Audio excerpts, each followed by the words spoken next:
The date is November the 11th. The location is the Nordic Optical Telescope, situated high up on the island of La Palma. Right now, you are staring directly at raw data. But this is not just any data. It is information that, according to the known laws of physics, simply should not exist. What you are seeing is a jet, a stream of material erupting from the object known as Comet 3 I/Atlas. It is blasting material out into the void of space. But here's the problem. It is aimed directly at the sun. Not away from it, as it should be, but toward it. This should be impossible. Every single comet observed in 400 years of modern astronomy follows one absolute, unbreakable law. That law states that solar radiation pressure pushes comet tails away from the sun at speeds of roughly 400 kilometers per second. There are no exceptions. Or at least, there were no exceptions until now. This is actually the second time we have caught this inexplicable sunward jet. The Hubble Space Telescope saw the exact same phenomenon back in July. We have a different telescope, different observers, yet we are seeing the exact same impossible result. In the world of science, when an impossible event repeats itself, it stops being a measurement error and becomes something far more unsettling. Before we dive deep into what this truly means, if you are already hooked by this mystery, go ahead and like this video and subscribe to the channel. But do so only if you genuinely want to see more investigations like this one. Also, drop a comment below and tell me where you are watching from right now, and let me know whether your gut instinct says this is extreme comet physics or something else entirely.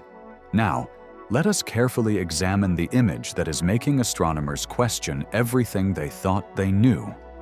The image sits on the screen in front of you, and pixel by pixel, it is revealing something that simply should not be there. The time is 2:47 in the morning inside the control room of the Nordic Optical Telescope.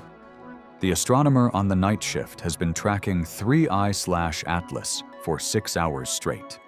And now, as the final exposure completes its download process, the room goes quiet. This is not the comfortable quiet of a routine observation. This is the uncomfortable, heavy silence of witnessing something wrong. The telescope's 2.56-meter primary mirror has been locked precisely onto the coordinates that place 3 I/Atlas at a distance of 1.43 astronomical units from the Sun and 2.16 astronomical units from the Earth.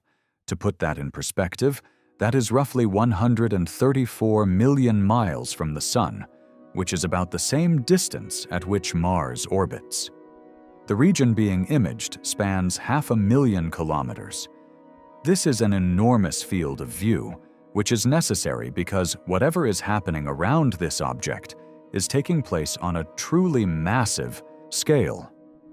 The exposure captures light that left the surface of 3 I/Atlas 17 minutes and 52 seconds ago. This means you are looking at the past, but a very recent past. And what you see in that recent past makes absolutely no sense. There is a structure visible, a clear, prominent elongation in the coma. The coma is that fuzzy glow of gas and dust that surrounds the solid nucleus of a comet. This structure stretches outward at a position angle of 106 degrees, give or take about 10 degrees of uncertainty. Now, position angles in astronomy are measured counterclockwise from the north. So an angle of 106 degrees means this feature is pointing roughly east-southeast in the night sky. The astronomer pulls up the ephemeris data. This is the calculated position of the Sun relative to 3 I/Atlas at the exact moment of the observation. The projected direction toward the Sun is 115 degrees. You read that twice just to be sure. 106 degrees versus 115 degrees. That is a 9-degree difference. In the precise world of astronomy, that is not a difference. That is an alignment. The jet is pointing at the sun. Let me put this into perspective for you. Imagine you are standing outside on a windy day holding a ribbon. The wind is blowing at 400 miles per hour, relentless, never stopping. Every single time you hold up that ribbon, it streams away from the wind, always, without fail. You have done this experiment 1,000 times, and 1,000 times the ribbon points downwind. Then, on the 1,001st try, the ribbon points into the wind. Not slightly off, not at an angle, but directly into the hurricane force blast. That is exactly what you are seeing in this image. The solar wind, the location of 3I/Atlas, is moving at roughly 400 kilometers per second. That is 894,000 miles per hour. Additionally, solar radiation pressure, the physical push of sunlight itself, adds to that force. Every comet, every single one we have studied since Edmund Halley first calculated a comet's orbit in the year 1705, obeys this rule. The tail points away from the sun. Sometimes the tail curves. Sometimes it splits into a heavy dust tail and a lighter ion tail with slightly different geometries. But both tails always point generally away from the sun. The physics is non-negotiable. Photons from the sun carry momentum. When they hit dust particles or ionized gas molecules, they transfer that momentum, pushing the material outward. The solar wind, which is a stream of charged particles flowing from the sun, does the same thing. The combined force is powerful enough to push comet tails millions of kilometers into space. But not this one. This one is going the other way. You might be thinking, okay, maybe it is an optical illusion. Maybe we are seeing it from a weird angle. That is a fair question. Astronomers thought that, too. Position angles can be tricky when you are dealing with three-dimensional structures projected onto a two-dimensional image. But here is the thing. This is not the first sighting. On July the 21st, in the year 2024, the Hubble Space Telescope, orbiting 340 miles above the Earth, turned its instruments toward 3I/Atlas. Hubble does not just take pretty pictures. It is equipped with the Wide Field Camera 3, which is capable of imaging in wavelengths ranging from ultraviolet to near-infrared with extraordinary precision. The observation team, led by some of the most experienced comet researchers in the world, captured 3I/Atlas and immediately noticed something unusual: an antitail. An antitail is a structure of material extending toward the sun instead of away from it. When that data first circulated among the astronomy community, the reaction was cautious. Antitails have been observed before, but they are rare and usually explained by geometry. Sometimes, when Earth passes through the orbital plane of a comet, we see the dust trail edge on, creating the illusion of a tail pointing sunward. It is a perspective effect, like seeing a stick appear bent when it is half submerged in water. The stick is not actually bent. Your perspective is just misleading you. But 3I/Atlas does not fit that explanation. The geometry is wrong. Earth's position relative to the comet's orbital plane does not create the necessary alignment for such an illusion. And now, 4 months later, the Nordic Optical Telescope has captured the exact same feature. It has the same geometry, despite being in a different position in its orbit.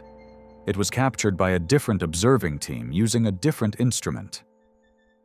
Dr. David Jewett, the astronomer who co-discovered the Kuiper Belt and has studied comets for over 40 years, was part of the team analyzing the Nordic data. In the preliminary report, there is a line that stands out. It reads, "The long-range jet structures evident in recent wide-field images are not visible in this data, likely due to the RB band filter used. Here is the translation of what that means. The telescope was filtering out most of the gas emission lines. This means that what you are seeing in this image is primarily dust. Dust is the densest, heaviest material. It is the stuff that should be the most susceptible to solar radiation pressure because it has more surface area relative to its mass. And yet, it is still pointing at the sun. There is another detail in the image. There is a second, weaker asymmetry at a position angle of 301 degrees. That is pointing in the opposite direction. And when you check the ephemeris data, it aligns almost perfectly with the anti-solar direction at 295 degrees. So now you have two jets. One is pointing at the sun, and one is pointing away from the sun. Both are visible in the same frame. This is not random. This is structure. This is symmetry. And symmetry in nature usually means something is driving it. It implies something with a consistent energy source or mechanism. You lean back in your chair, and the question hits you. What could do this? Think about the forces at play. Solar wind and radiation pressure are pushing outward with immense force. For material to travel toward the sun against that pressure, it would need its own velocity. It would need its own momentum strong enough to overcome the outward push. That means whatever is ejecting this material is not just passively venting gas from solar heating. It is actively launching it with enough speed to fight against a 400 km/s headwind. Comets do have jets. We have seen them countless times. The nucleus, the solid core of ice and rock, heats up as it approaches the sun. Subsurface ice vaporizes. Pressure builds, and gas erupts through cracks and vents in the surface, carrying dust with it. But those jets are driven by solar heating, which means they are strongest on the side facing the sun. The material gets caught by the solar wind and swept backward into the tail. The system is self-regulating. More sunlight means more outgassing, but it also means more radiation pressure to push that material away. For a jet to point at the sun, it would need to erupt from the night side of the nucleus, the side facing away from the sun where solar heating is minimal. That is possible in theory. Some comets do show asymmetric outgassing because their rotation exposes different areas to sunlight at different times, and subsurface heat can persist even when the surface cools. But for that material to maintain a sunward direction over millions of kilometers, that requires velocities far beyond what we typically see in comet outgassing. Here is where the numbers start to feel uncomfortable. The jet structures captured in earlier wide-field observations extend roughly 1 million kilometers toward the sun. To reach that distance against the solar wind, traveling at typical comet outgassing speeds of about 0.4 kilometers per second, the jet would need to have been continuously active for roughly 29 days. That is not a brief outburst. That is sustained, relentless output. And during those 29 days, the material is fighting against forces trying to shred it apart. You check the observation logs again. 3I/Atlas passed perihelion, its closest approach to the sun, on September the 19th. That was 53 days before this November 11th image. So the object survived the most intense heating of its orbit, swung around the sun, and is still producing these jets. Post-perihelion activity is not unusual for comets. Many remain active for months after their closest approach as subsurface ice continues to vaporize. But the geometry here is what is baffling. The sunward jet is not a relic from perihelion. It is active right now, pointing in a direction that defies the basic physics of how solar wind interacts with comet ejecta. Have you ever watched a fountain in a strong wind? The water arcs upward, but the wind catches it and bends the stream. The stronger the wind, the more the stream distorts. Now imagine the wind is 1,000 times stronger. And imagine the fountain is somehow maintaining a perfectly straight stream pointing directly into that gale. That is what 3I/Atlas is doing, and nobody can explain how. The data is solid, the observations are repeatable, the mystery is real. And as you sit there staring at the image, one thought crystallizes. If this is a comet, it is unlike any comet we have ever studied. And if it is not a comet, well, that opens a door most scientists are not quite ready to walk through yet. But ready or not, the data is leading us there. And the numbers we are about to examine make that door harder and harder to ignore. You remember your first astronomy class? The professor drew a simple diagram on the board. A circle representing the sun, a smaller dot representing a comet, and a long, swooping curve representing the tail. "The tail always points away from the sun," she said, tapping the chalk against the board for emphasis. "Always. This is as fundamental to comets as gravity is to planets." You nodded, wrote it down, and never questioned it. Why would you? The evidence was overwhelming. 400 years of observations, thousands of comets, 0 exceptions. Until now. Let us go back to basics. Because to understand why 3I/Atlas is so disturbing, you need to understand exactly what should be happening and why the universe seems to have ignored its own rulebook. Picture yourself standing on the surface of a comet. Not 3I/Atlas, not yet. Just a regular, well-behaved comet cruising through the inner solar system. You are wearing a spacesuit, naturally, because the environment here is about as hospitable as standing on an iceberg in a blast furnace. The surface beneath your boots is a mix of water ice, carbon dioxide ice, frozen methane, and rock. It is porous, almost fluffy in places, with the density of styrofoam. The color is dark, nearly black, because eons of radiation exposure have created a crust of complex organic molecules that absorb sunlight. It is cold, incredibly cold. At this distance from the sun, maybe 2 astronomical units out, surface temperatures hover around -100 degrees Fahrenheit in the shadows. But here is the thing. You are not in the shadow. The sun is rising over the horizon of this tiny world. And when sunlight hits the surface, everything changes. The ice does not melt. There is no liquid phase here because the atmospheric pressure is essentially 0. Instead, the ice sublimates, transforming directly from solid to gas.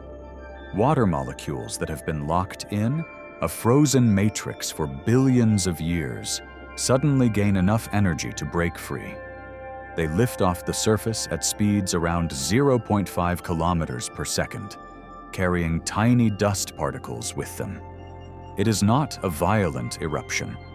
It is more like a gentle exhalation, a breath of ancient ice becoming gas and drifting upward. But then the solar wind hits. Imagine standing on a beach as a wave crashes over you. Now multiply that force by 1,000 and make it constant, never-ending. The solar wind is a supersonic stream of charged particles, mostly protons and electrons, blasting outward from the sun at 400 kilometers per second. When those particles slam into the gas molecules lifting off the comet's surface, they transfer momentum. The gas molecules accelerate, reaching speeds of hundreds of kilometers per second, and they drag the dust particles along with them. At the same time, sunlight itself is pushing on the dust. Photons, despite having no mass, carry momentum. When a photon reflects off a dust particle, it transfers a tiny amount of momentum to that particle. One photon does almost nothing. But the sun emits an incomprehensible number of photons every second, and they add up. Radiation pressure becomes a tangible force, strong enough to overcome the comet's weak gravity and push dust particles away from the sun. The result is the tail, the beautiful, iconic tail that can stretch tens of millions of kilometers across space. Actually, there are usually two tails. The ion tail, made of ionized gas molecules, is pushed directly away from the sun by the solar wind and glows blue from fluorescence. The dust tail, made of larger particles, is less affected by the solar wind, but more affected by radiation pressure. It curves slightly as the particles inherit the comet's orbital motion while being pushed outward. Both tails point generally away from the sun. Always. Think about it like this. You are driving down the highway with your hand out the window. The wind pushes your hand backward, away from the direction you're moving. You can angle your hand, change its orientation, but the wind will always push it backward. There is no configuration, no trick of aerodynamics that makes the wind push your hand forward into the oncoming airstream. The physics does not allow it. That is why comet tails point away from the sun.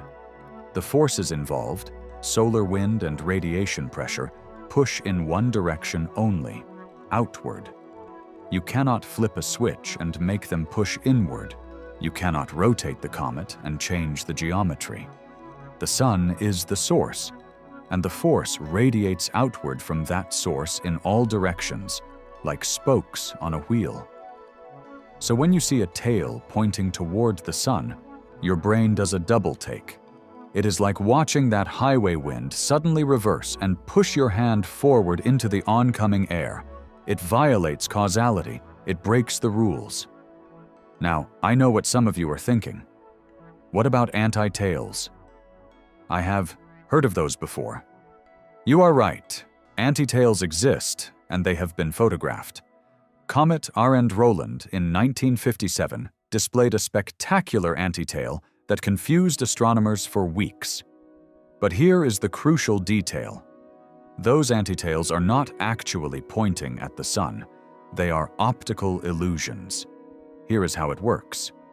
Comets shed material continuously as they orbit, leaving a trail of dust particles along their orbital path. Most of the time, we see that trail from an angle, so it appears as part of the normal tail structure. But occasionally, Earth's orbit carries us through the plane of the comet's orbit, and we see the dust trail edge on. From that perspective, the trail appears as a spike pointing in whatever direction the comet's orbit is oriented. Sometimes, due to the geometry, that spike appears to point toward the sun. But it is not actually pointing toward the sun in three-dimensional space. It is pointing along the comet's orbital path, and we just happen to be viewing it from an angle that creates the illusion. Think of it like looking at a bicycle wheel from the side versus looking at it perfectly edge-on. From the side, you see the spokes radiating outward. Edge-on, you see a thin line. Same wheel, different perspective, completely different appearance. Astronomers are very good at accounting for these perspective effects. We have detailed orbital mechanics, precise calculations of Earth's position relative to every comet we observe, and software that can model exactly how geometric projection affects what we see. When the Hubble team observed 3I/Atlas in July, one of the first things they checked was whether the anti-tail could be explained by viewing geometry.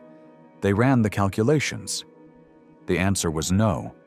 Earth's position did not align with the orbital plane of 3I/Atlas in a way that would create a perspective-based anti-tail. And now, 4 months later, Earth has moved 120 degrees around its orbit. Our viewing angle has changed dramatically. If the July anti-tail was a geometric illusion, it should have disappeared or shifted significantly. Instead, It is still there. It is still pointing at the sun. It is still defying the fundamental physics of comet behavior. Let me give you another comparison. You know how a weather vane works, right? The arrow points in the direction the wind is coming from because the tail catches the wind and swings the arrow around. It is a passive system. The wind dictates the orientation. Now imagine a weather vane that points into the wind. Arrow and tail both aligned with the oncoming gust. That is not how weather vanes work. That is not how physics works. But that is what we are seeing with 3I/Atlas. Dr. Jane Liu, who co-discovered the Nordic optical telescope image with David Jewett, has spent decades studying Kuiper belt objects and comets.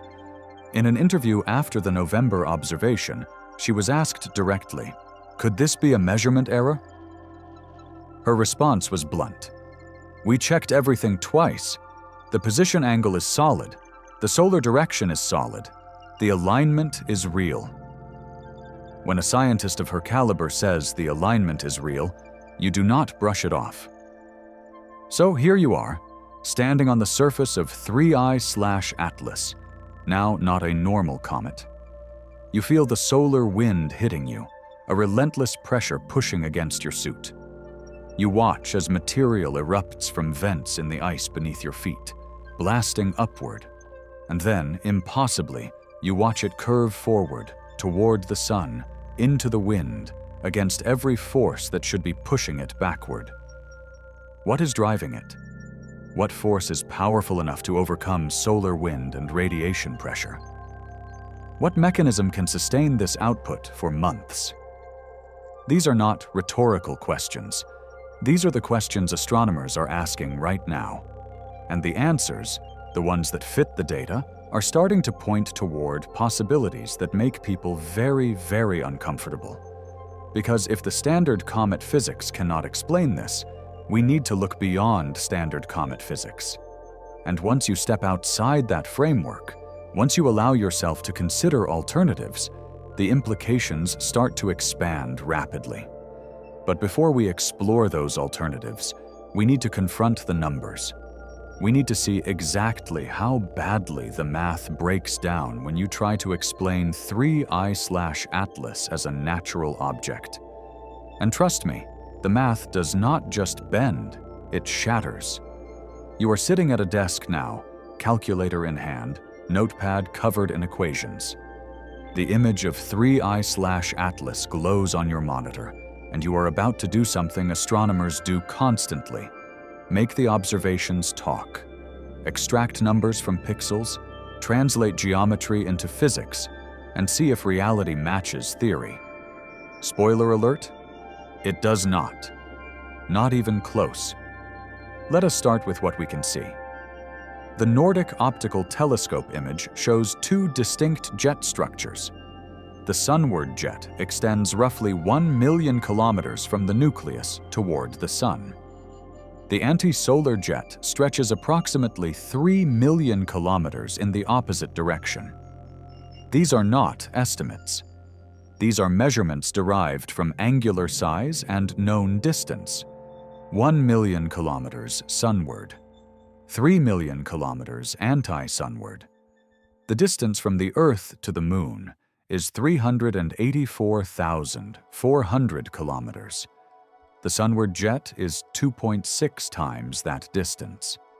The anti-solar jet is nearly 8 times the Earth-Moon distance. These are structures that dwarf the entire Earth-Moon system, emanating from an object Hubble measured at just 5.6 kilometers in diameter. Now, here is where you start writing equations. For material to travel that far, it needs velocity and time. Typical comet outgassing velocities range from 0.3 to 0.5 kilometers per second. Let us use 0.4 kilometers per second as a baseline. Divide 1 million kilometers by 0.4 kilometers per second, and you get 2.5 million seconds. Convert that to days, and you get 29 days. The sunward jet would need continuous activity for 29 days to reach its observed length at typical speeds. But there is a massive problem. The sunward jet is not traveling through empty space. It is traveling directly into solar wind, moving at 400 kilometers per second. That is 1,000 times faster than the outgassing velocity. Imagine jogging into a Category 5 hurricane. You are not making progress. You are being blown backward.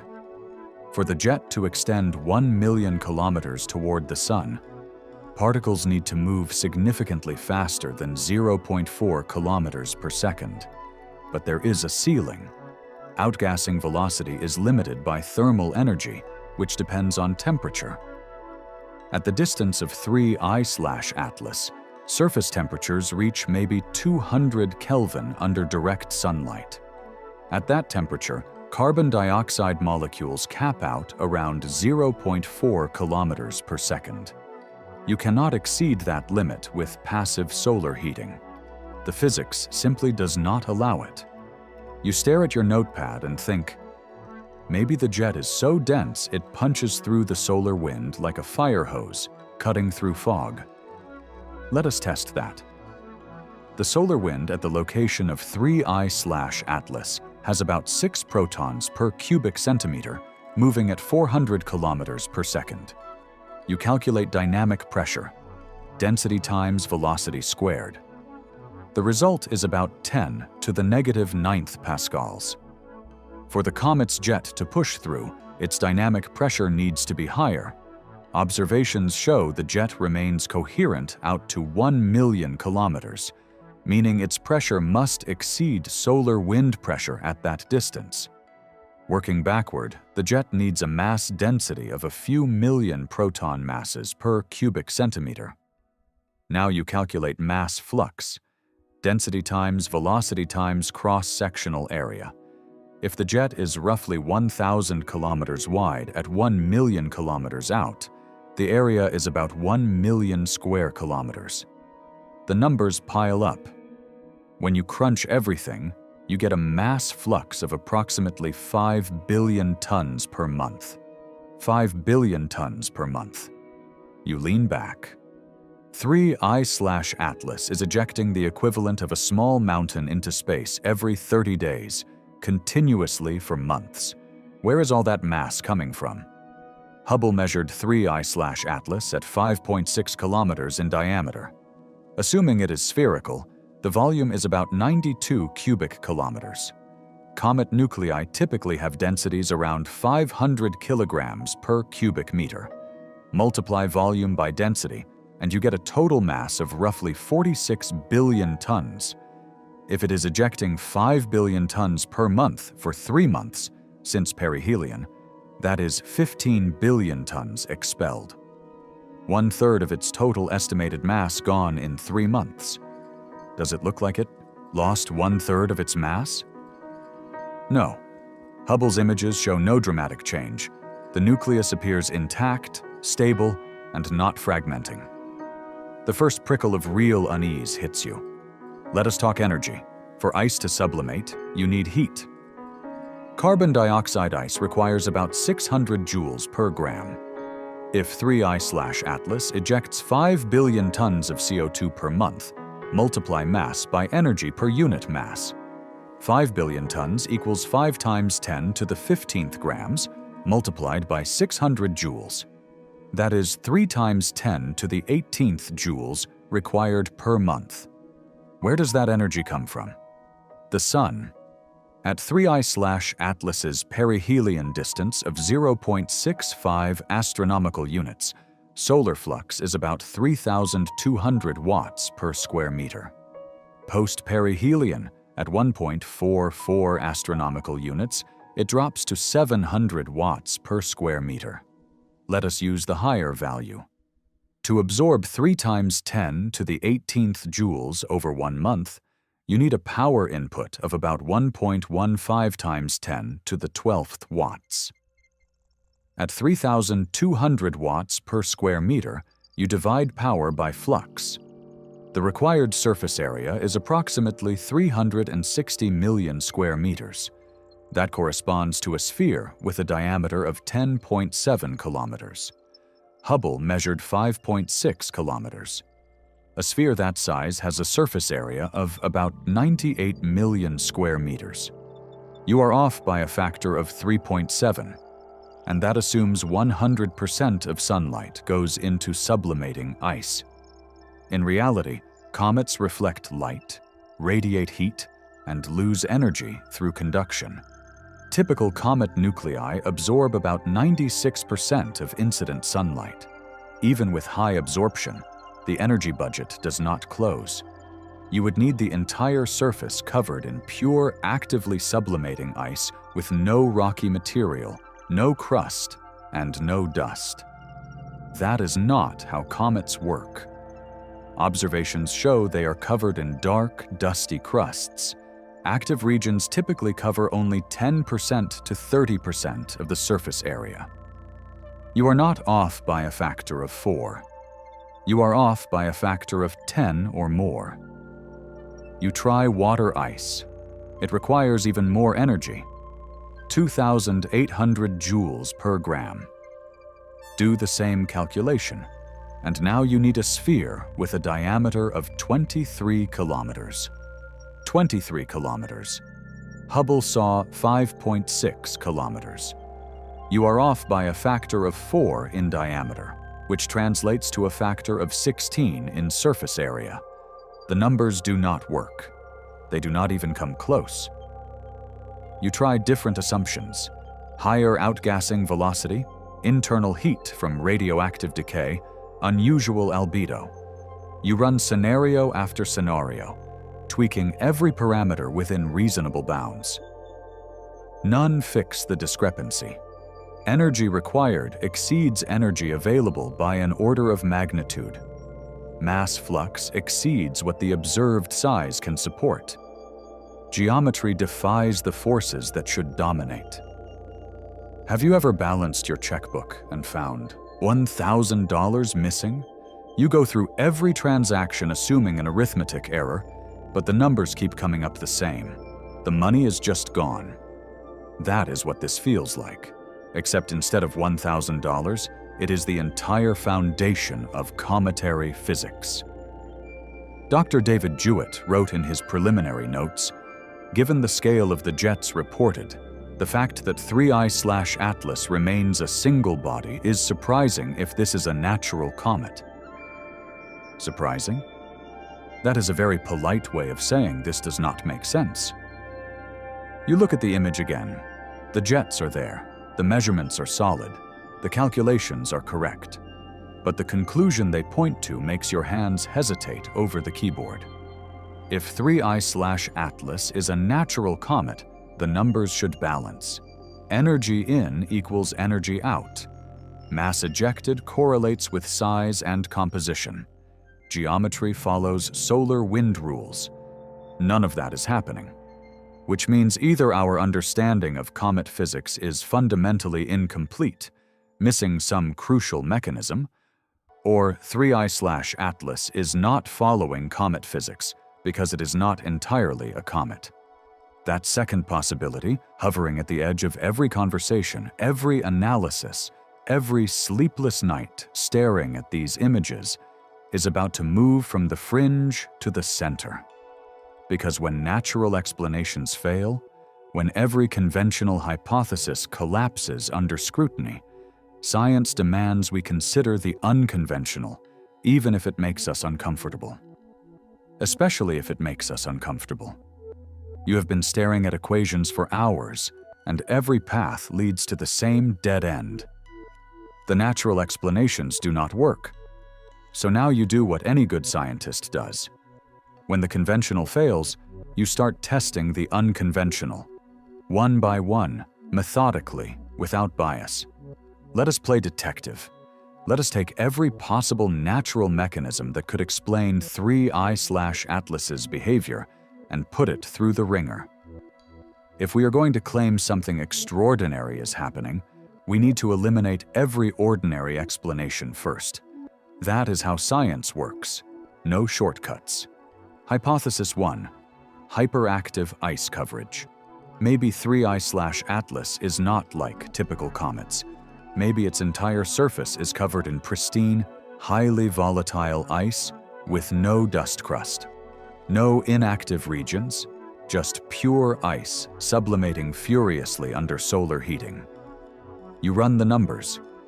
If 100% of the 5.6-kilometer diameter surface is active, releasing gas at maximum theoretical rates, how much material can it eject?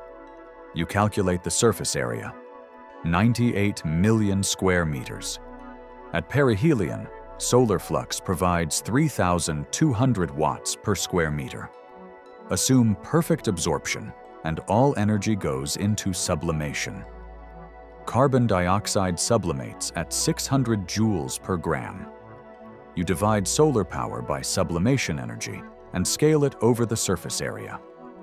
The maximum mass loss rate comes out to roughly 520 million kilograms per second at perihelion. That sounds like a lot, but remember the jets need to sustain 5 billion tons per month, which is about 1.9 million kilograms per second. You are close, within a factor of 3, which feels promising. Until you remember one critical detail. No comet has 100% active surface area, ever. The Rosetta spacecraft observations of Comet 67P showed that even at perihelion, only about 6% of the surface was actively outgassing. Other comets studied in detail show active fractions between 5% and 30% maximum. Why? Because solar heating creates a dust mantle, a layer of non-volatile material left behind as ice sublimates. This mantle insulates the ice beneath, reducing further sublimation. It is a self-regulating process. For 3I/Atlas to have 100% active surface, it would need to continuously shed that dust mantle faster than it forms. That requires mass loss rates even higher than what we are already trying to explain. You have created a circular problem. This hypothesis lasted about 15 minutes under scrutiny. Hypothesis 2. Exotic ices. Okay, maybe it is not water or carbon dioxide. Maybe 3I/Atlas is rich in even more volatile ices. Carbon monoxide sublimates at temperatures below 25 Kelvin. Nitrogen ice sublimates below 63 Kelvin. These ultravolatiles can outgas at distances where water ice remains frozen. You adjust the calculations. Carbon monoxide ice requires only 200 joules to sublimate, compared to 600 for carbon dioxide. That means you can eject 3 times more mass with the same energy input. Suddenly, the energy budget looks more manageable. But there is a problem. Spectroscopic observations of 3I/Atlas have not detected the emission lines characteristic of carbon monoxide or nitrogen. When these gases sublimate and get ionized by solar UV radiation, they emit light at specific wavelengths. Those signatures should be visible if they are present in large quantities. They are not. You could argue that maybe our spectrographs missed them, that the signal-to-noise ratio was not high enough. But here is the bigger issue.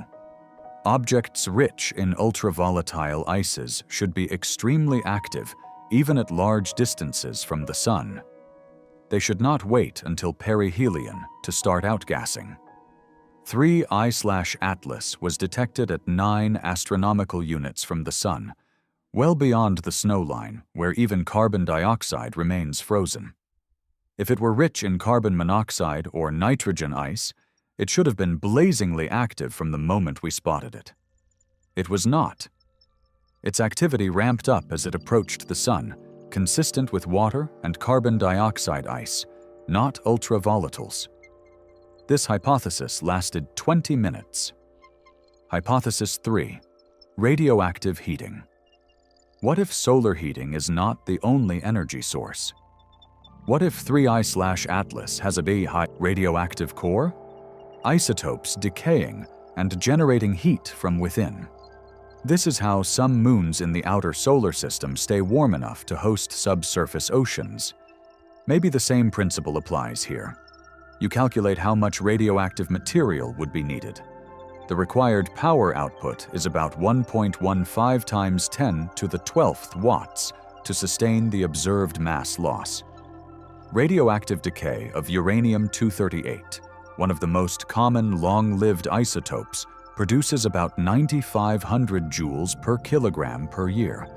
Convert that to watts, roughly 0.0003 watts per kilogram. To generate 1 times 10 to the 12th watts, you would need approximately 3 times 10 to the 15th kilograms of uranium. That is 300 trillion kilograms. The entire estimated mass of 3I/Atlas is only 46 billion kilograms. You would need the object to be 6,500 times more massive than it appears, or essentially pure uranium. There is no natural process that creates a uranium sphere flying through interstellar space. Uranium forms in supernova explosions and gets mixed into planetary systems during formation, but it is always diluted among other elements.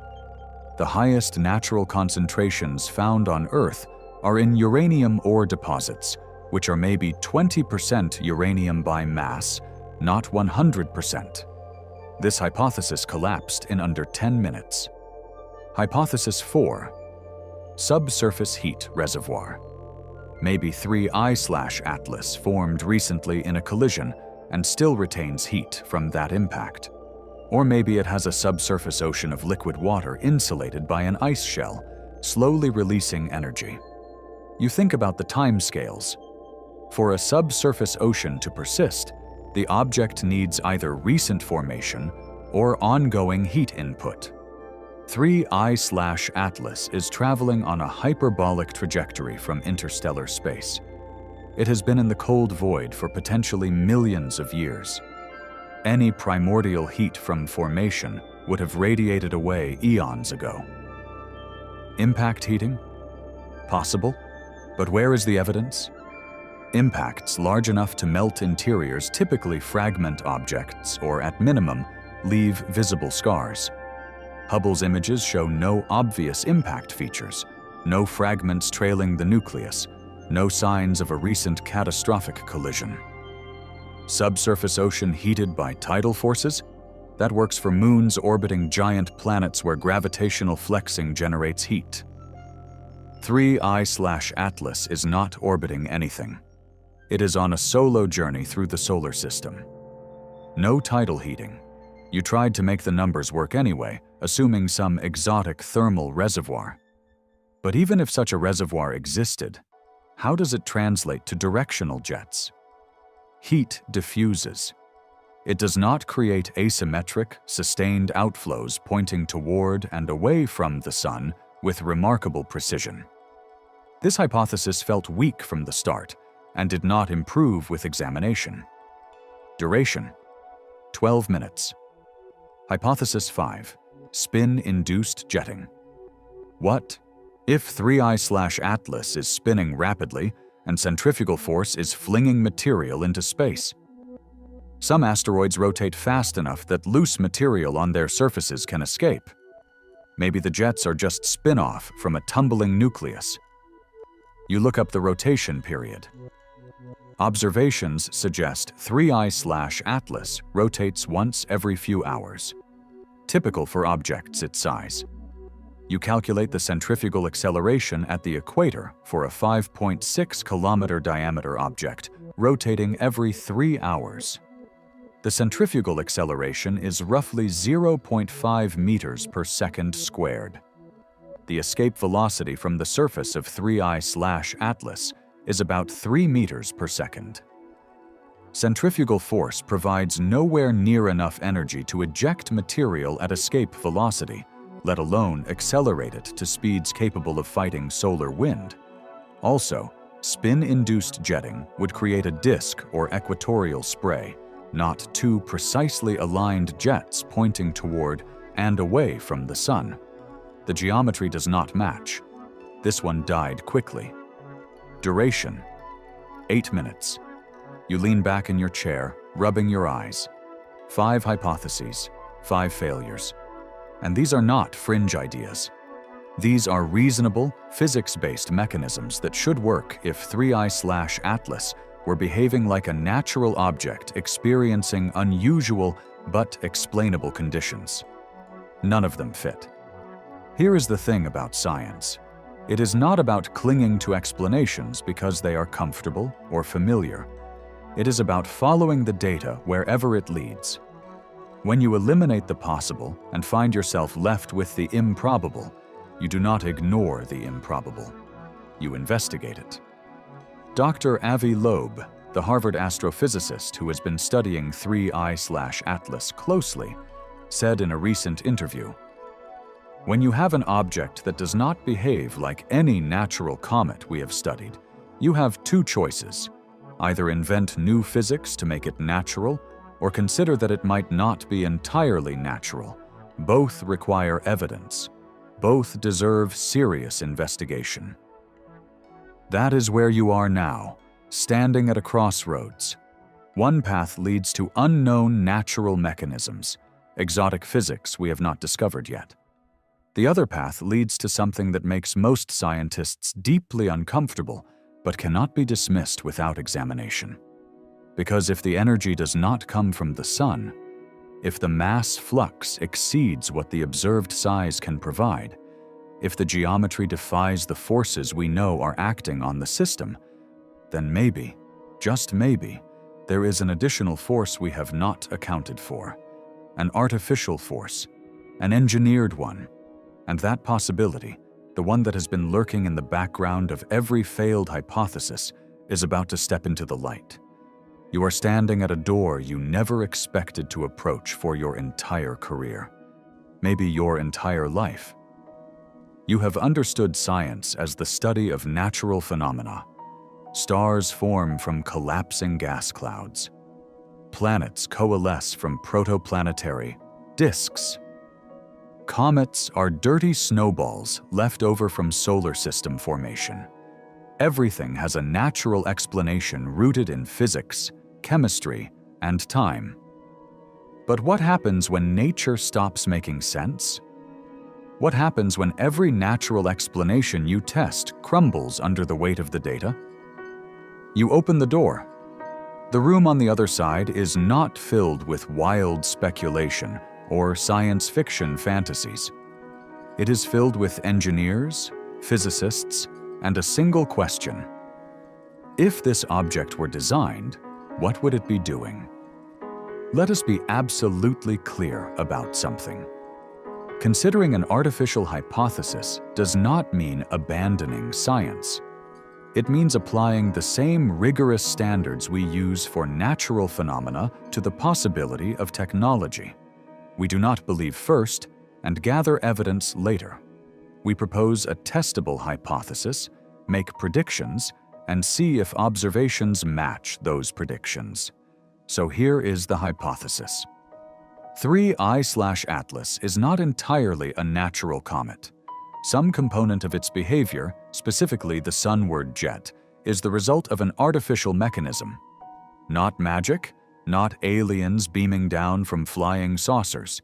Engineering, technology, a device operating according to physical laws we understand, just applied in ways we have not built ourselves yet. What kind of device produces thrust without rockets? You know the answer because we have already built them here on Earth. Solar sails, light sails. Structures that use photon pressure from sunlight to generate propulsion. Here is how they work. Photons from the sun carry momentum.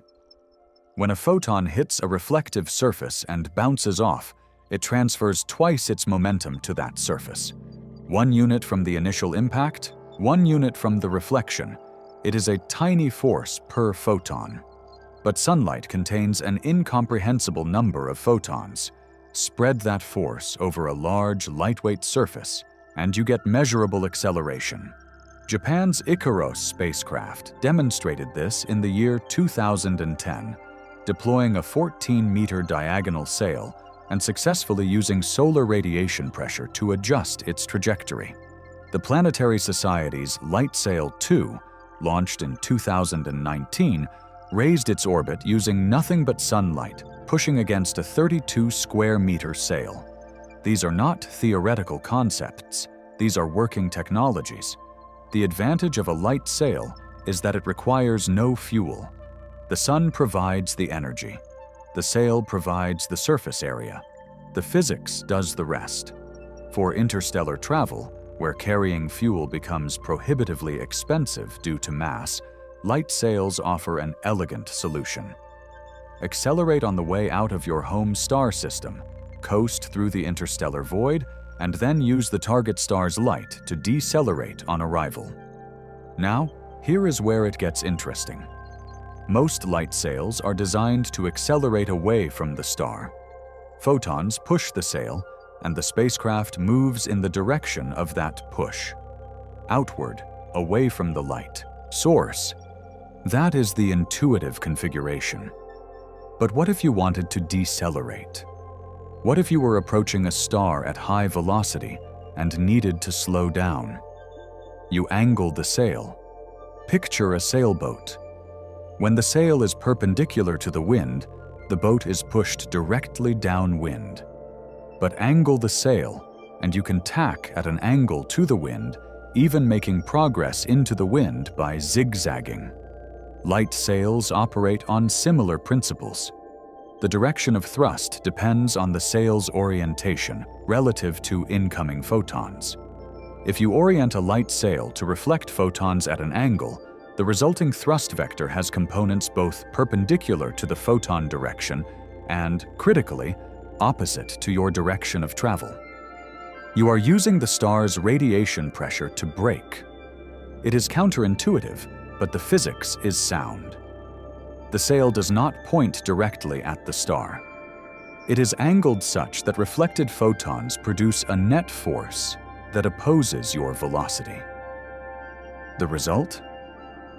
From certain viewing angles, particularly from the side, it looks like material is being ejected toward the star. Not because the sail is physically emitting particles in that direction, but because the optical signature of the sail, the reflected sunlight and perhaps ablated material from the sail surface, creates a plume-like structure aligned with the braking thrust vector. You sit down and start calculating. If 3I/Atlas has a light sail component, how big would it need to be? Solar radiation pressure at 1.4 astronomical units, 3I/Atlas's current distance, is about 4 microns per square meter.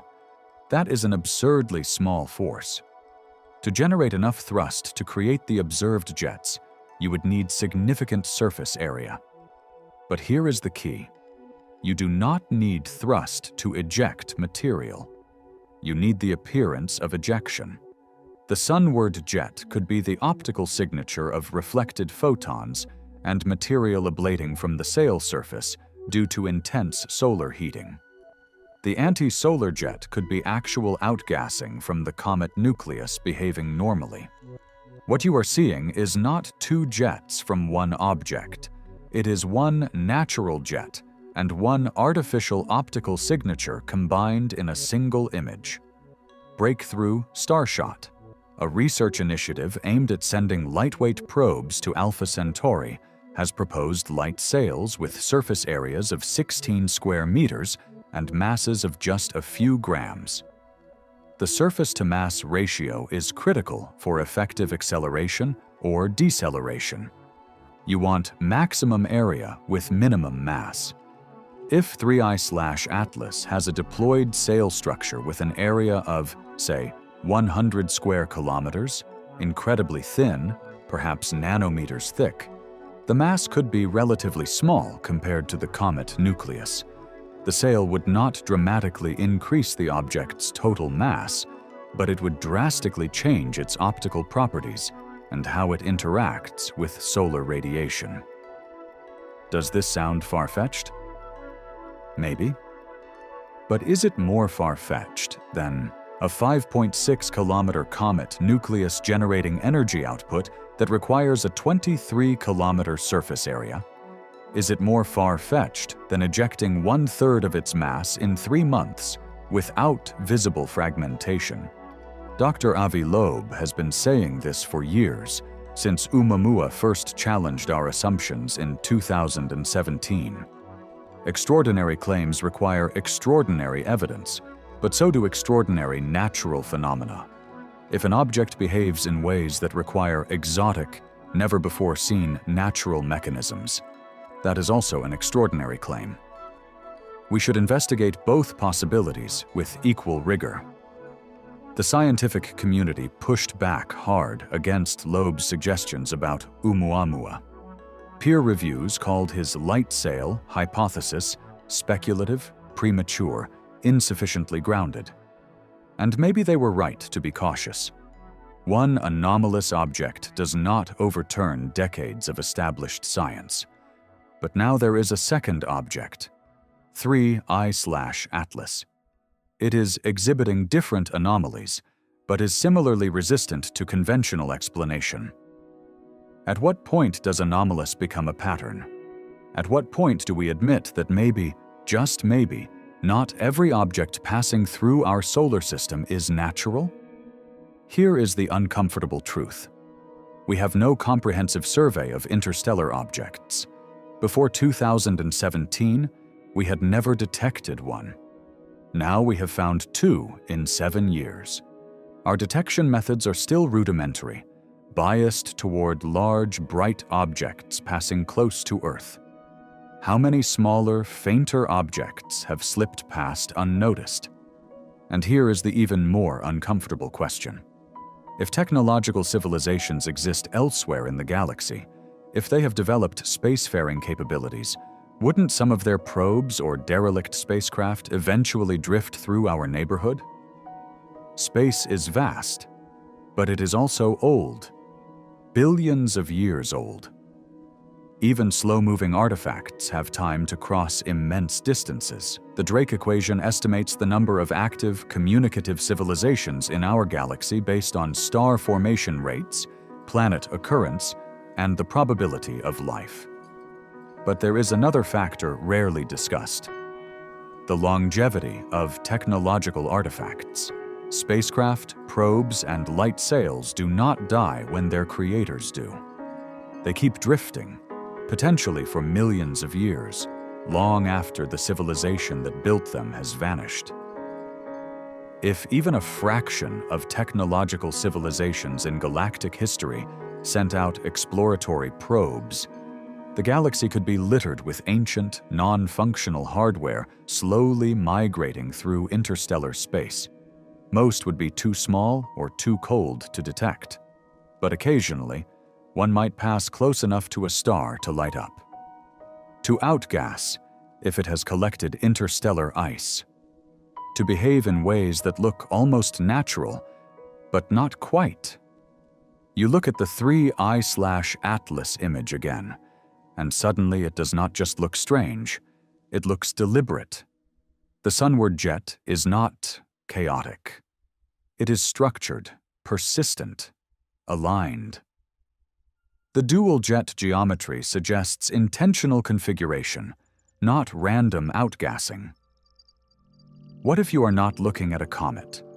What if you are looking at a comet with a passenger?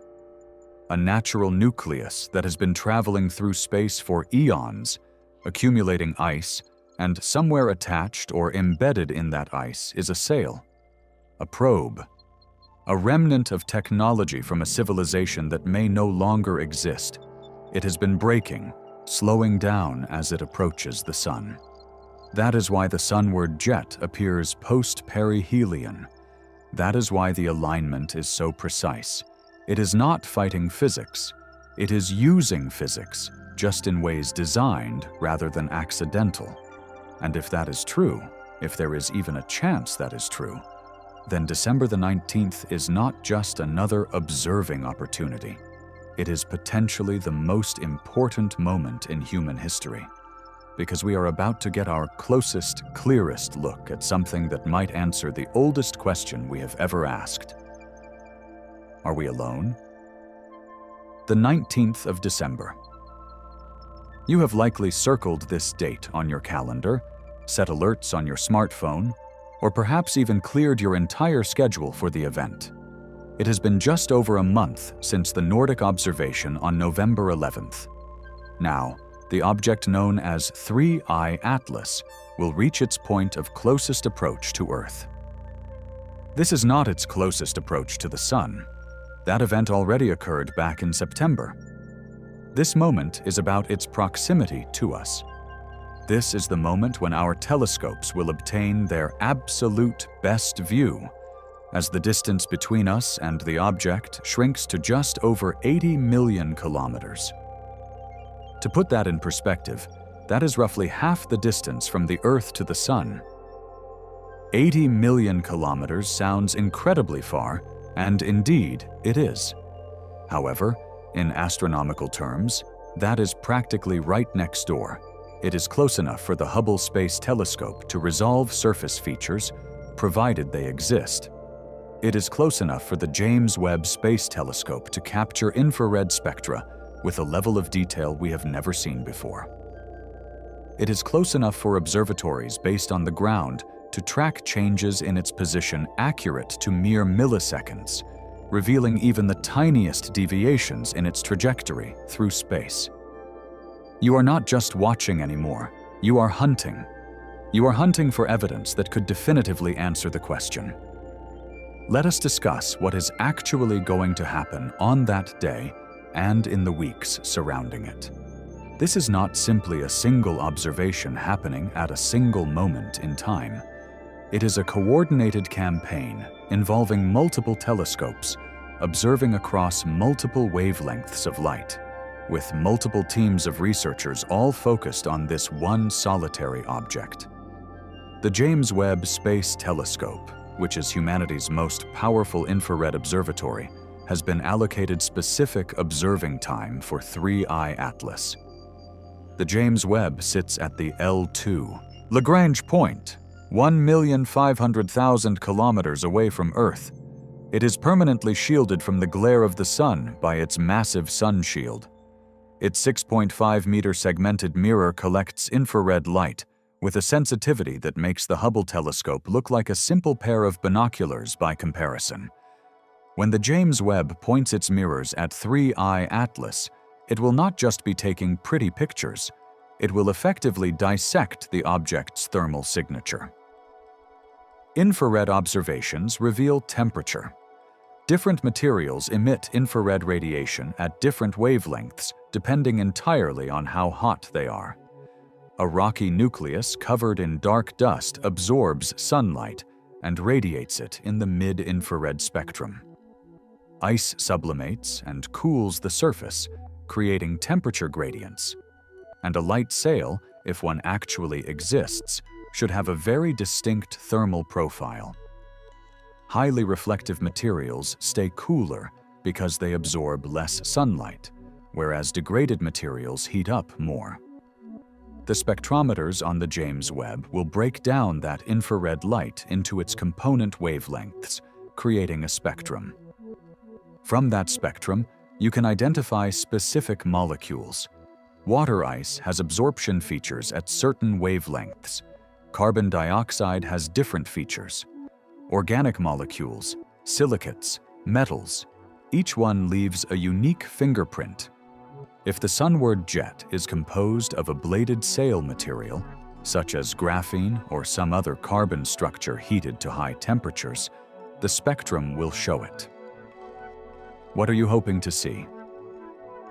You are looking for anomalous carbon signatures, temperatures that are inconsistent with passive solar heating, or emission patterns that do not match known comet compositions. Hubble will be watching as well. Its ultraviolet and visible light cameras will capture high-resolution images as 3I Atlas makes its close pass.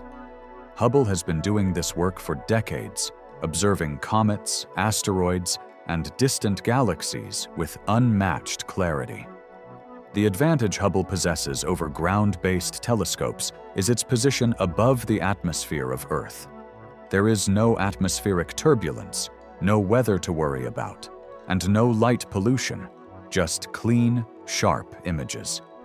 The goal with Hubble is to determine morphology, the shape, the structure, and the symmetry.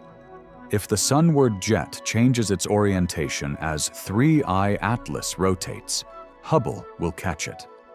If the intensity of the jet varies, Hubble will measure it. If there is any hint of an extended structure, something that does not fit the profile of a simple point source nucleus, Hubble will resolve it. You can imagine the Hubble team uploading the raw images to their servers, while astronomers around the world download them within minutes, running enhancement algorithms, adjusting the contrast, and isolating specific features. Somewhere in these pixels might be the outline of something artificial, or it might just be a fuzzy blob, indistinguishable from 1,000 other comets that Hubble has photographed in the past. Ground-based telescopes are joining the effort as well. The European Southern Observatory's Very Large Telescope in Chile, the Keck Observatory in Hawaii, and the Gemini telescopes all have 3I Atlas on their target lists. These instruments lack the sheer resolution of Hubble, but they compensate for it with size and versatility. Their large mirrors collect more light, enabling spectroscopy of very faint features. Adaptive optics systems correct for atmospheric distortion, sharpening images to quality that is near space-based levels. Spectroscopy is the priority for these ground-based observations. You need to know what the jets are made of. Are they normal comet outgassing, consisting of water vapor and carbon dioxide, or are they something else? The sunward jet, in particular, needs detailed spectroscopic analysis. If it is reflected sunlight, the spectrum will be continuous, matching the black body curve of the sun with no emission lines. If it is ionized gas, you will see bright lines at specific wavelengths corresponding to excited molecules. Sodium, potassium, cyanogen, hydroxyl radicals. All of these produce characteristic colors when energized by solar ultraviolet radiation. Their presence or their absence tells you exactly what is happening in that jet. Polarimetry is another tool in the arsenal. Several observatories plan polar observations, measuring how the light from 3I Atlas is polarized. Reflected light from a smooth surface becomes polarized. Scattered light from irregular dust grains has a different polarization signature. Emitted light from gas is usually unpolarized. By analyzing the polarization, you can distinguish between reflection, scattering, and emission. If the sunward jet shows high linear polarization, that is a strong indicator of reflected light, which would be consistent with a light sail.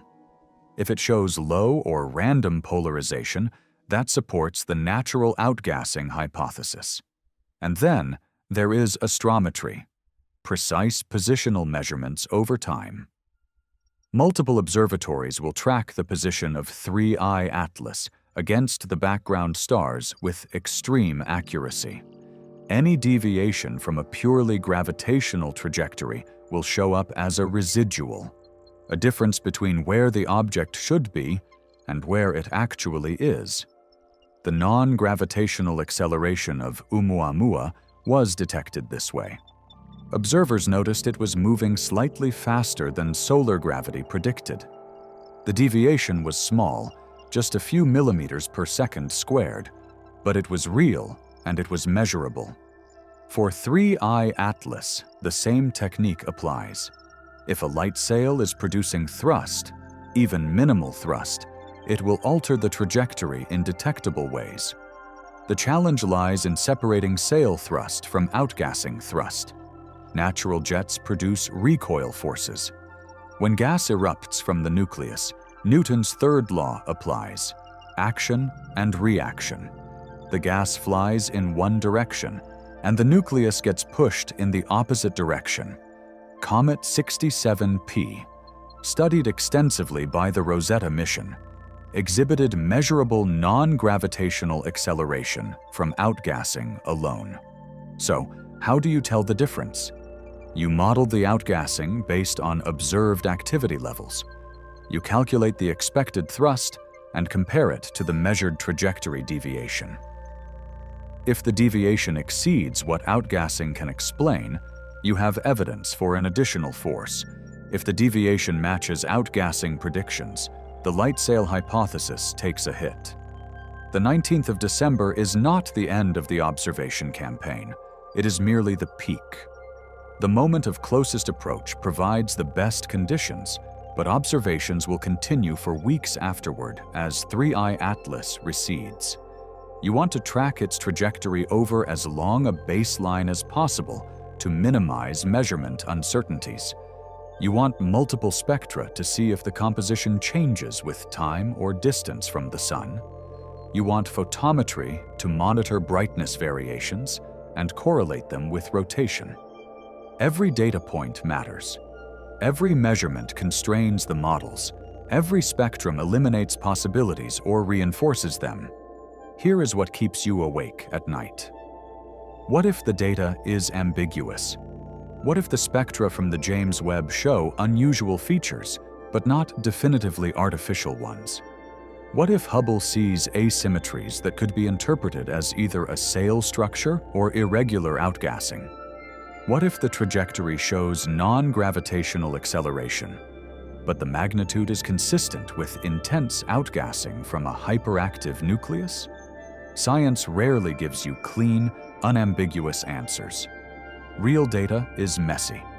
Measurements have uncertainties. Instruments have limitations.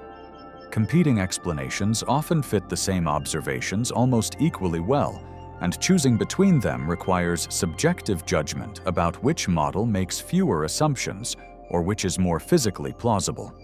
The Oumuamua debate exemplifies this.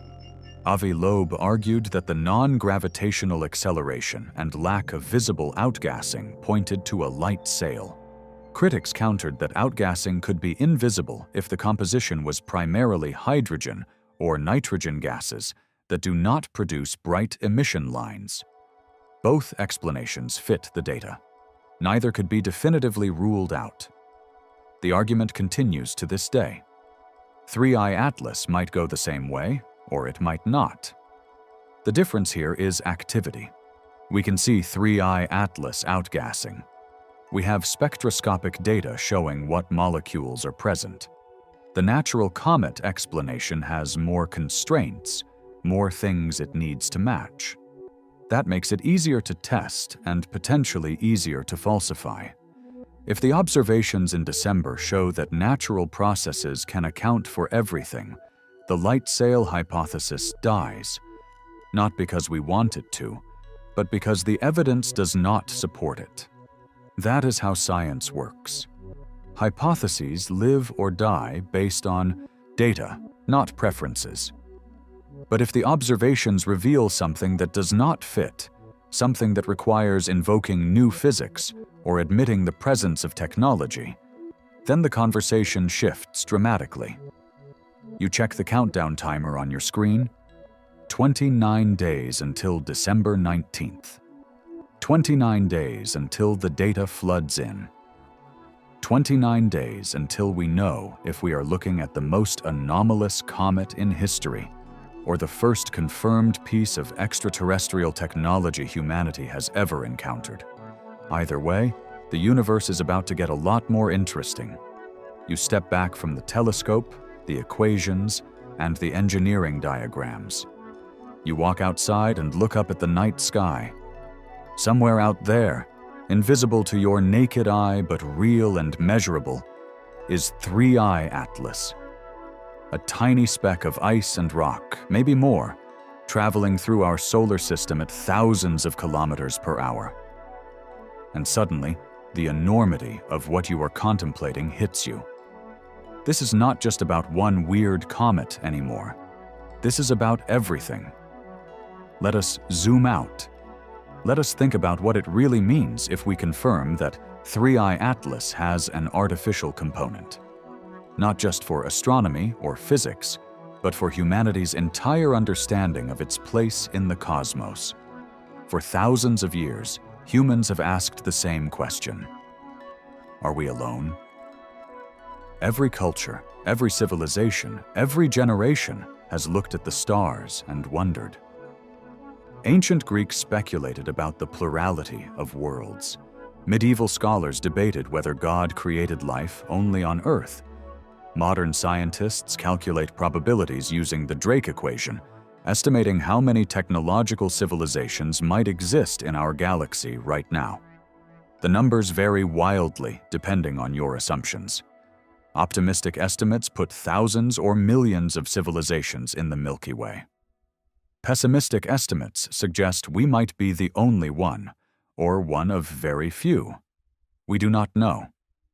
We have searched for radio signals for decades through SETI programs, listening for artificial transmissions from distant star systems. We found nothing conclusive. But here is the thing about radio searches. They assume civilizations want to communicate or are actively broadcasting.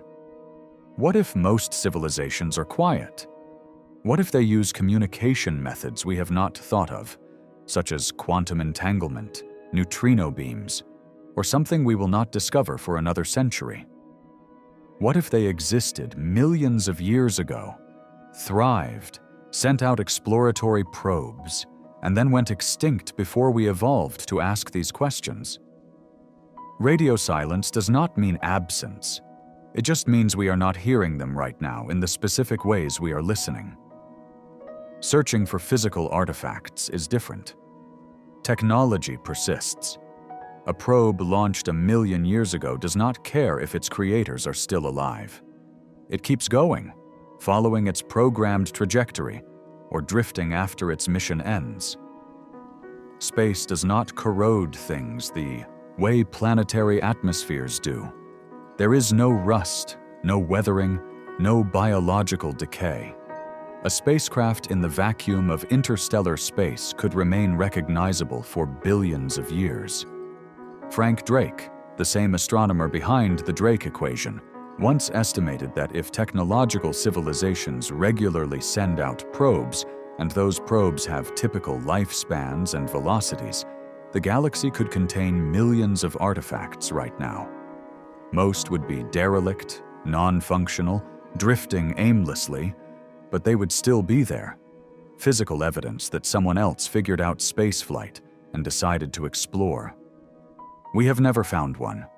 Not definitively, but until 2017, we had never systematically looked.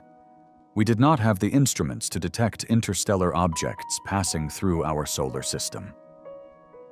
Oumuamua was discovered almost by accident, caught by the Pan-STARRS survey telescope in Hawaii, which was designed to search for near-Earth asteroids, not interstellar visitors. Now we are looking. The Vera Rubin Observatory, currently under construction in Chile, will begin operations soon and will scan the entire visible sky every few nights, detecting objects far fainter and smaller than anything previous surveys could find. The estimates suggest Rubin will discover 1 interstellar object per month once it is fully operational. 1 per month. 12 per year over a decade. That is 120 new interstellar visitors to study. Most will probably be natural comets and asteroids ejected from other star systems during planetary formation. But if even a small percentage are artificial, if 1 in 100 or 1 in 1,000 is a probe or a derelict spacecraft, we will find them. And that changes everything. Think about the Fermi paradox. Enrico Fermi, during a lunch conversation in 1950, reportedly asked, "Where is everybody?" The logic is straightforward. The galaxy is old, about 13 billion years.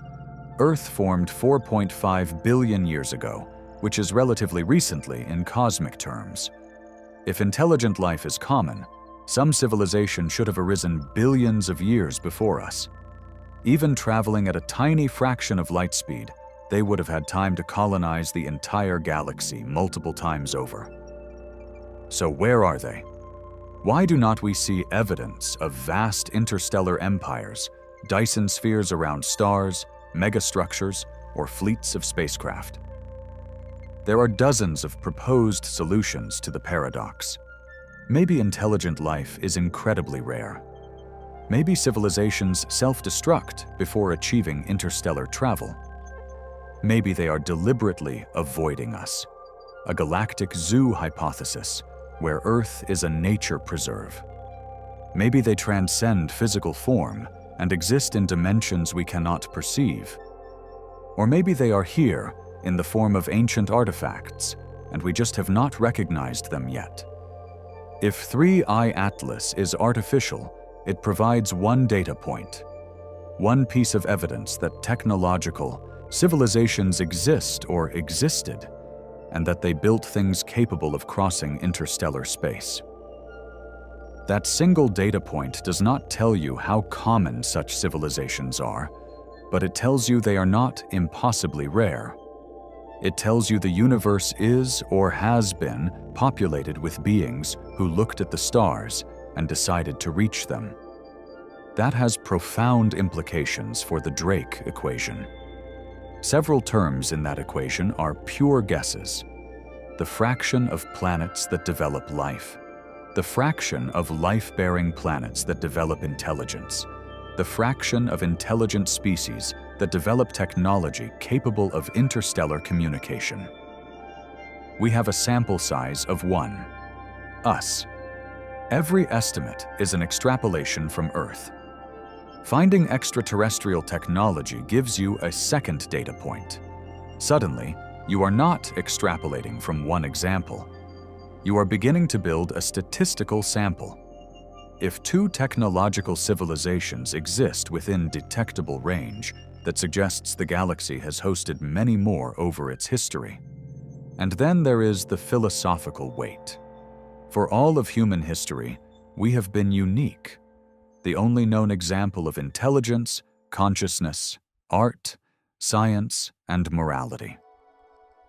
Every philosophy, every religion, every ethical system has been constructed around the assumption that humans are special. Possibly the only minds in the universe capable of asking, why? What happens when that assumption breaks? Some people would find it terrifying. The realization that we are not central, not unique, that intelligence is a common phenomenon that arises wherever conditions permit. It is humbling in a way that is hard to articulate. You look at all of human achievement, Shakespeare, Einstein, the Apollo missions, and you realize it is just one example among potentially millions. Nothing we have done is singular. Someone else, somewhere else, probably did it first and better. Others would find it inspiring. The loneliness of being the only intelligent species, the existential isolation of looking at a silent universe, would end. We would know we are part of a broader community, even if that community is scattered across time and space. And we would know that curiosity, exploration, and the drive to understand the cosmos are not unique to humanity. They are universal traits that emerge when matter organizes itself into thinking beings. There is also the question of what we could learn. If 3I Atlas contains functional technology, or even degraded technology, studying it could leapfrog our own development. Material science, propulsion systems, energy generation, communication methods. Any piece of working hardware would be a treasure trove of engineering insights. We have experienced this before on Earth, when European explorers encountered advanced metallurgy in the Americas, or when cultures traded technologies across continents. Both sides learned and adapted. The difference here is that the knowledge gap could be millions of years. Imagine Bronze Age humans discovering a modern smartphone. They could not replicate it. They could not even fully understand it. but they could learn principles that would accelerate their own technological progress.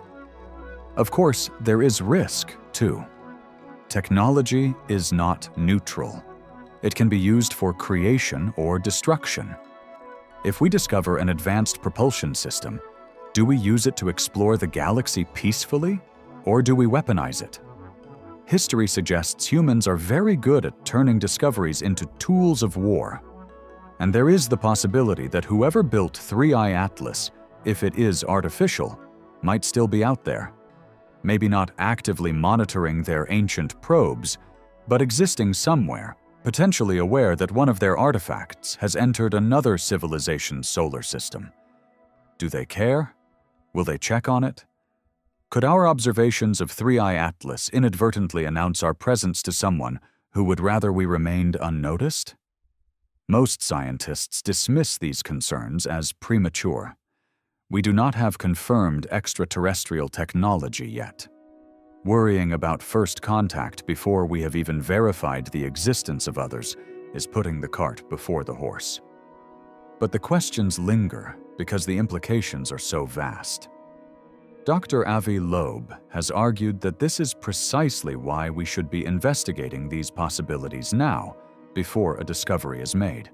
We need frameworks, ethical guidelines, and international agreements on how to handle the detection of extraterrestrial technology. We need protocols for data sharing, for verification, for announcing findings to the public without causing panic. Right now, we have none of that. If a telescope operator captures definitive evidence tomorrow, there is no established procedure. Do they call NASA, the United Nations, post it on Twitter? The lack of preparedness is a vulnerability. You look back up at the sky. The stars are the same stars humans have seen for millennia, but your understanding of what might exist among those stars has changed. 3I Atlas has forced the conversation into the open. It has made the question of extraterrestrial artifacts not a fringe topic for late-night speculation, but a legitimate scientific inquiry demanding serious resources and attention. Whether 3I Atlas turns out to be natural or artificial, that shift in perspective is permanent. The next interstellar object we discover will be scrutinized with the same rigor, the same openness to unconventional explanations, and the one after that, and the one after that. We are no longer assuming everything out there is natural. We are testing. We are investigating. And that is how you find answers. Not by declaring what must be true based on limited data, but by remaining open to what might be true and following the evidence wherever it leads. December 19th approaches. The data will come. And humanity, whether it is ready or not, might be about to learn something about the universe that changes us forever. You have the science, you have the engineering, and you have the philosophy. Now let us talk about the bet. Because Dr. Avi Loeb did not just write papers and give lectures about 3I Atlas and Oumuamua, he put his reputation on the line in a way most scientists never do. In early 2024, Loeb made a public wager. He bet that within 5 years, by 2029, we will find undisputable evidence of extraterrestrial technology. Not radio signals from distant civilizations, not microbial life on Mars, but physical artifacts, manufactured objects, technology built by non-human intelligence. 5 years. That is the timeline. The clock is ticking. When news of the bet spread through the astronomy community, reactions were mixed. Some colleagues called it publicity seeking, accusing Loeb of prioritizing headlines over rigorous science. Others admired the boldness, the willingness to make a falsifiable prediction and stake his credibility on it. But here is what most people miss. The bet is not really about winning or losing. It is about forcing the conversation by setting a deadline. Loeb transformed a vague, distant possibility into something concrete and measurable. 5 years means specific observing campaigns need funding now. It means telescope time needs allocation now. It means graduate students can build careers studying interstellar objects without being dismissed as fringe researchers. The bet creates urgency, and urgency drives discovery. Let us break down what needs to happen for Loeb to win. Undisputable evidence is the key phrase. Not ambiguous data that could be interpreted multiple ways. Not anomalies that require exotic natural explanations. Clear, definitive proof that an object we observe was manufactured by intelligent beings. What would that look like? Probably not a smoking gun in the form of alien writing or obvious mechanical components. Space is harsh. Anything traveling through interstellar space for thousands or millions of years would be degraded beyond easy recognition. But there are signatures technology cannot hide. Geometric regularity is one. Natural objects are lumpy, irregular, and asymmetric. Manufactured objects, even damaged ones, show patterns, straight edges, repeated structures, symmetries that do not occur in nature. If high-resolution imaging reveals these features on 3I Atlas or another interstellar visitor, that is strong evidence. Material composition is another. Certain alloys and compounds do not form naturally. If spectroscopy detects materials that require industrial processes to create, or elements combined in ratios that geological or astrophysical processes cannot produce, that is a signature of technology. Artificial isotope ratios are a third indicator. Nuclear reactors and certain manufacturing processes alter the natural abundance of isotopes.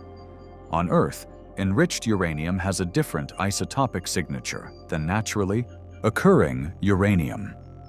The same principle applies to any technological artifact.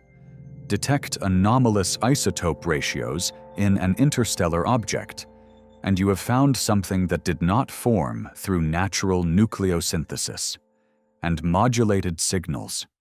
If an object emits radio waves, light, or other electromagnetic radiation with patterns that suggest information encoding, that is technology. Natural processes produce noise. Technology produces signal. The challenge is getting close enough to make these measurements. 3I Atlas at its closest approach will still be 80 million kilometers away. That is too far for detailed surface analysis. You can get spectra. You can measure trajectory. You can resolve large-scale structures. But you cannot see the fine details that would definitively prove artificial origin. That is why Loeb has been advocating for intercept missions. Do not just observe from Earth. Send a spacecraft to rendezvous with the next interstellar object we detect. Get within meters or kilometers. Deploy cameras, spectrometers, and magnetometers. Sample the surface if possible. Bring back physical evidence. It sounds like science fiction, but it is technically feasible. NASA and ESA have both studied concepts for rapid response missions to intercept interstellar visitors. The main challenge is time. These objects move fast and do not give much warning. By the time we detect them, they are often already past their closest approach and heading back out of the solar system. Oumuamua was discovered on its way out. We had weeks to observe it before it became too faint. A spacecraft launched at that point would have taken years to catch up. 3I Atlas gave us more lead time because it was discovered farther out. But still, mounting an intercept mission requires years of planning and billions of dollars. Unless we get lucky. Unless the next interstellar object is detected early on its way in, giving us months or years to prepare a mission. The Vera Rubin Observatory changes the game here. Its wide-field survey will detect objects farther out, earlier in their approach. That gives mission planners time to design, build, and launch an interceptor. If Rubin discovers an anomalous interstellar object in 2026 and data suggests it might be artificial, you can bet there will be political and financial pressure to send a probe. Imagine the images. A spacecraft approaching 3I Atlas or a similar object, cameras capturing close-up views, revealing details no Earth-based telescope can resolve. Seeing whether the sunward jet is reflected light from a sail or something else entirely. Measuring magnetic fields, particle fluxes, surface temperature gradients, maybe even deploying a lander. That is the dream scenario. That is what would settle the question beyond doubt. But let us be realistic. 5 years is a tight timeline. Getting from discovery to confirmed artificial origin requires multiple steps. Detection, initial, observations, ruling out natural explanations, securing funding for detailed follow-up, analyzing data, peer review, independent verification, and consensus building. Science moves slowly. Extraordinary claims face extraordinary scrutiny, as they should.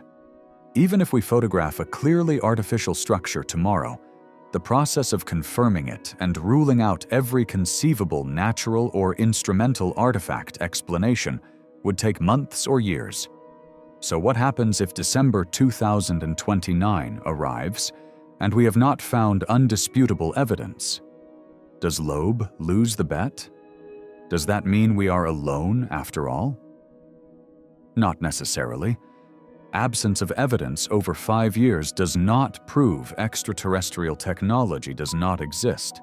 It just means we have not found it yet, or we have not recognized it. The search could take decades or centuries. The galaxy is vast. Artifacts could be rare. Our detection methods might still be too crude. Loeb himself has acknowledged this. He said the bet is less about winning or losing, and more about changing how the scientific community approaches the question. Before Oumuamua, the idea of searching for alien artifacts in our solar system was fringe. Now it is mainstream enough that major observatories allocate time to it. NASA funds studies on intercept missions, and graduate students write dissertations on it. That is progress. That is the real victory, regardless of whether we find definitive proof by 2029. But here is the thing. You are living through this. You are watching the bet play out in real time. December 19th is one milestone. The Vera Rubin Observatory coming online is another. Every new interstellar object discovered is another roll of the dice. And dice, when you roll them enough times, eventually land on outcomes you did not expect. You think about the odds. If 1% of interstellar objects are artificial, and Rubin detects 12 per year, you would expect roughly one artificial object every 8 years. 5 years might not be enough. Or it might. Probabilities are tricky. Sometimes you get lucky early, sometimes you do not. What does your gut tell you? Do you think Loeb wins the bet? Do you think 3I Atlas is the one? Or will it be some future object we have not detected yet? Or do you think 5 years will pass, and we will still be debating ambiguous data, still arguing over whether anomalies are exotic comets or ancient technology? Personally, you are not sure. The scientist in you says, wait for the data, do not speculate, let the measurements decide. But the part of you that looks at the stars and wonders, that part is hoping. Hoping that within 5 years, maybe sooner, we will know. Really know that we are not alone. That intelligence is a cosmic phenomenon, not a terrestrial fluke. December 19th will not answer that question definitively, but it might nudge us closer. And every nudge matters when you are trying to solve the oldest mystery humanity has ever faced. The telescope images will arrive. The spectra will be analyzed. The measurements will be published. And then what? Regardless of what December 19th reveals, regardless of whether 3I Atlas turns out to be the most bizarre comet ever studied or humanity's first encounter with extraterrestrial technology, one thing is certain. We have already changed, The conversation has shifted permanently. Before Oumuamua in 2017, suggesting that an astronomical object might be artificial was career suicide for most scientists. You would be labeled a crackpot, denied tenure, laughed out of conferences. The scientific community had an unwritten rule: natural explanations only. Do not invoke aliens unless you have exhausted every conceivable natural possibility. And even then, do not. That rule made sense historically. For centuries, humans attributed things they did not understand to gods, demons, or supernatural forces. Science arose by rejecting those explanations and insisting on natural mechanisms. Lightning is not Zeus throwing bolts, it is electrical discharge. Diseases are not divine punishment, they are microorganisms. The discipline of assuming natural causes has served us extraordinarily well. But there is a difference between assuming natural causes and refusing to consider alternatives when natural causes fail. When your calculations require a comet to be 4 times larger than it appears, when the geometry defies every physical force acting on the system, when hypothesis after hypothesis collapses under scrutiny, at what point does clinging to "it must be natural" become dogma rather than science? 3i Atlas has forced that question into the open. Not because Loeb is loud or controversial, though he is both, but because the data is genuinely weird. It is genuinely difficult to explain. And when established scientists like David Jewett and Jane Liu, people who spent careers studying comets and distant solar system objects, publish observations showing jets that should not exist, the fringe becomes mainstream. Now, when the next interstellar object is discovered, the first questions will not just be, what is its composition and what is its trajectory? They will also be, does it show anomalies? And could it be artificial? That is new. That is a fundamental shift in how astronomy approaches these objects. The Galileo Project, Loeb's initiative to systematically search for technological signatures in astronomical data, has raised millions in funding. Universities are hiring researchers to develop detection algorithms for non-natural objects. Graduate students are building careers on this question without being dismissed as fringe. The infrastructure is being built right now to take the search seriously. And infrastructure matters. When you have dedicated telescopes, funded researchers, and established protocols, you find things you would otherwise miss. SETI, the search for extraterrestrial intelligence, has been listening for radio signals since the 1960s. They have not found definitive evidence yet, but the act of searching has advanced radio astronomy, developed signal processing techniques, and kept the question alive in the public consciousness. The search for extraterrestrial artifacts will do the same. Whether we find anything or not, the techniques we develop, the instruments we build, and the data we collect all advance our understanding of the solar system, interstellar space, and the kinds of objects that traverse the galaxy. But let us talk about what happens if we do find something. If not 3i Atlas, then the next object, or the one after that. If 5 years from now, or 10, or 20, we get images that show unmistakable geometry, spectra that reveal artificial materials, or trajectory deviations that cannot be explained by natural forces.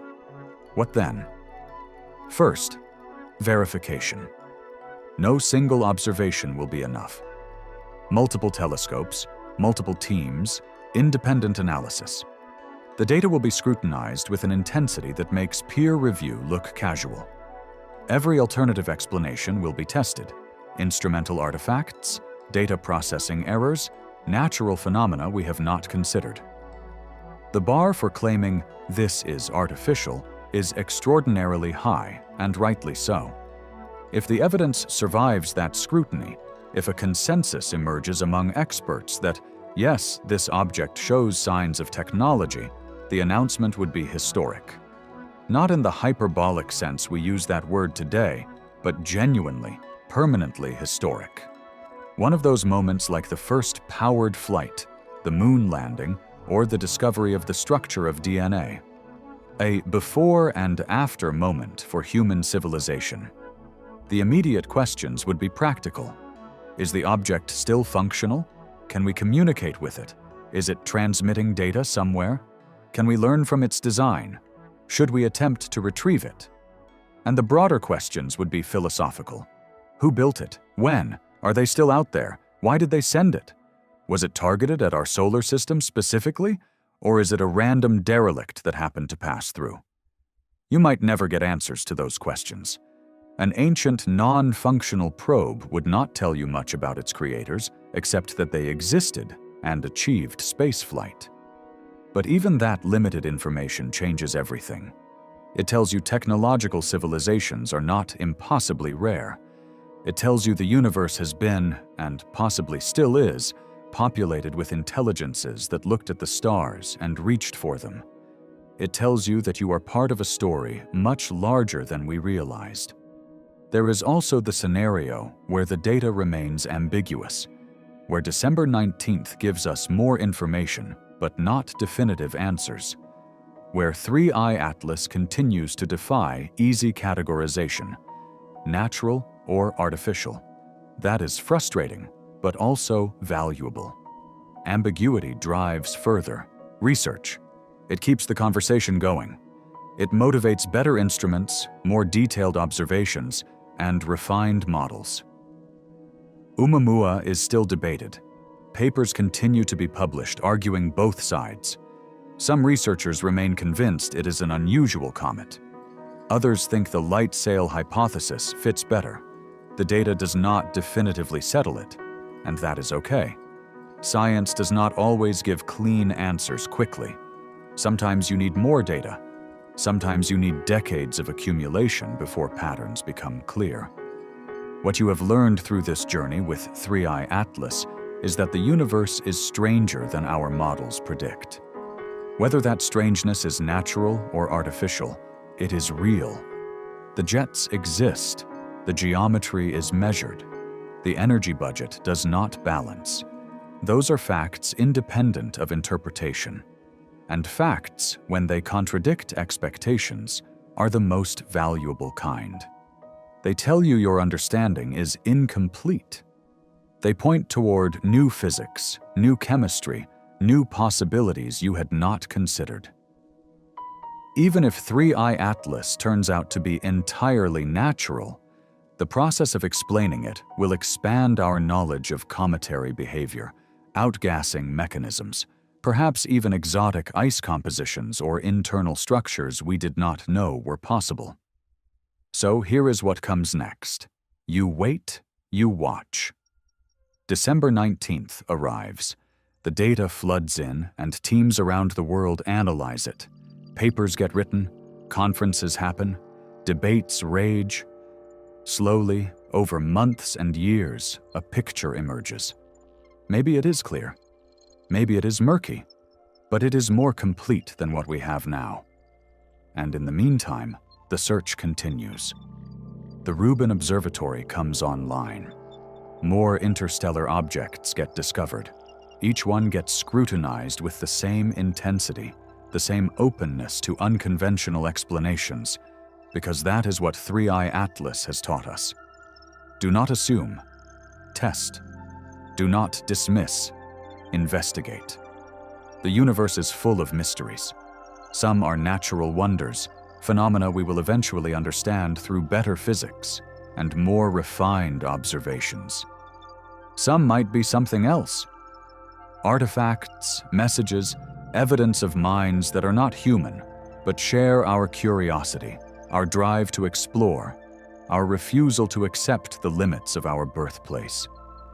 You look at the night sky one more time. 3I Atlas is out there, invisible but real, carrying secrets we are trying to decode. In a few weeks, our best instruments will turn toward it, and capture the clearest data we have ever obtained. And you will be watching, the world will be watching. Because this moment, right now, is when humanity stopped assuming we are alone and started genuinely looking for evidence of others. Whether we find it with 3i Atlas or some future object does not change the importance of asking the question. The search has begun. The bet is on. And the universe, as always, holds more answers than we have questions for. We just have to be brave enough to ask.